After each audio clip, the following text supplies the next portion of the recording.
Gold हम इंसानों का सबसे फेवरेट मेटल है। ये जितना प्रीसियस है उतना ही अवेलेबल भी है और यूजफुल भी। सोने को लेकर महिलाओं में इतना जबरदस्त क्रेज देखा जाता है कि कुछ पूछिए ही मत। सोचिए अगर ऐसी सूरत में किसी के हाथ ऐसा पत्थर लग जाए जो लोहे को टच करने पर सोने में बदल दे तो कैसा हो। इस पत्थर को पारस पत्थर के नाम से जाना जाता है और शायद आपने भी इसका नाम जरूर सुना होगा। पारस पत्थर के बारे में जितनी कहानियां और बातें हैं, हकीकत ये है कि इसको सचमुच देखने और इस्तेमाल करने वाले आज तक नजर नहीं आए। पर आप हमारे आज के इस वीडियो में आखिर तक जरूर बने रहिएगा क्योंकि पारस पत्थर की आज की स्टोरी बहुत ही इंटरेस्टिंग है। इस पत्थर के बारे में ये कहा जाता है कि जिस किसी भी इंसान को मिला वो इंसान अब इस दुनिया में जिंदा नहीं है। पारस पत्थर को लेकर पहली कहानी हम ले रहे हैं मध्य प्रदेश के भोपाल जिले के नजदीक रायसेन के किले से। कहा जाता है कि रायसेन के किले के राजा के पास ये पत्थर मौजूद था और इस पत्थर को लेकर कई युद्ध लड़े गए। जब राजा को ये लगा कि वो अब इस बार का युद्ध हार जाएंगे और पारस पत्थर की रक्षा नहीं कर पाएंगे, इसीलिए उन्होंने पारस पत्थर को किले के तालाब में फेंक दिया।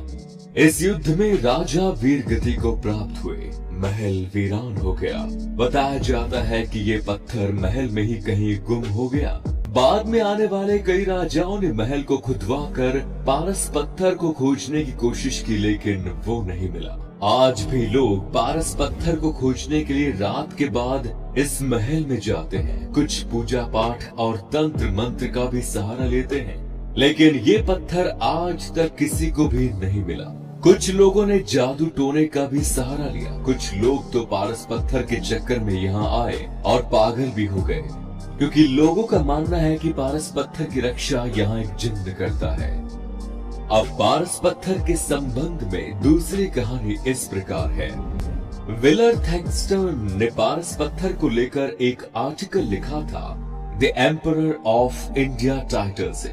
सामने आए इस आर्टिकल में इसमें उन्होंने बताया कि सबसे पहले पारस पत्थर भारत के एक घास काटने वाले घसियारे को मिला। ये कहानी मांडू राज्य की है जहां घास काटने फिर उसका गट्ठर बनाकर उसे बेचकर अपना जीवन यापन करने वाला एक घसियारा एक बार जंगल में घास काट रहा था। अचानक उसे महसूस हुआ कि जिस हंसिया से वो घास काट रहा था वो किसी चीज से टकराई है और देखते ही देखते वो हंसिया यानी कि दरांती सोने की हो गई। ये देखकर उसे बड़ी हैरानी हुई और साथ ही उसे डर भी लगा। अचानक उसके पास सोने की दरांती आ गई। अगर ये बात राजा को पता लग गई तो राजा उसे जेल में डाल देगा। अपने इस परेशानी और सोने की हंसिया को लेकर वो मंडल लोहार के पास पहुंचा। उसने मंडल लोहार से कहा कि तुम मेरी ये सोने की हंसिया लेकर मुझे लोहे की हंसिया दे दो। घसियारा काफी सीधा साधा और भोला भाला था जिसका फायदा लोहार ने उठाया। मंडल लोहार काफी चालाक और आदमी था। उसने घसियारे की बात सुनी। मंडल लोहार ने वैसा ही किया और जिस जगह पर उसकी लोहे की दरांती सोने की बनी थी उस जगह का पता भी पूछ लिया। इसके बाद मंडल लोहार खुद उस जगह पर गया और उसने जब उस चीज की तलाश की जिससे लोहे हंसिया टकराई थी, काफी खोजबीन के बाद उसे आखिरकार वो चीज मिल ही गई। वो कोई और नहीं एक छोटा सा पत्थर था। वो उस पत्थर को अपने साथ ले आया। उस पत्थर की खूबी ये थी कि वो लोहे की किसी भी चीज को छूते ही सोने में बदल देता था। ये बात अब मंडल लोहार जान गया था। धीरे धीरे उसने अपने पास मौजूद लोहे की चीज को सोने में बदलना शुरू किया। इसके साथ ही मंडल लोहार का जीवन ही बदल गया। अब वो एक साहूकार बन गया था। उसके पास रुपए पैसे की कोई कमी नहीं थी। मंडल लोहार की एक बेटी थी जो समय बीतने के साथ शादी के लायक हो गई और मंडल लोहार ने अपनी बेटी की शादी बुरहानपुर में तय कर दी। बुरहानपुर के राजकुमार से मंडल की बेटी की शादी हो गई, लेकिन मंडल ने अपनी बेटी को शादी में दहेज के तौर पर केवल पारस पत्थर दिया था। इसके अलावा और कुछ नहीं। इस बात से राजकुमार काफी नाराज था।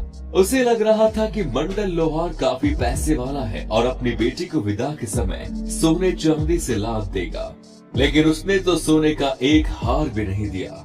रास्ते में नर्मदा नदी के किनारे जब एक जगह दुल्हन की पालकी रुकी तो उस राजकुमार ने दुल्हन की पालकी से पर्दा हटाया और दुल्हन से बोला कि तुम्हारे पिता ने तो तुम्हें सोने का एक हार भी नहीं दिया।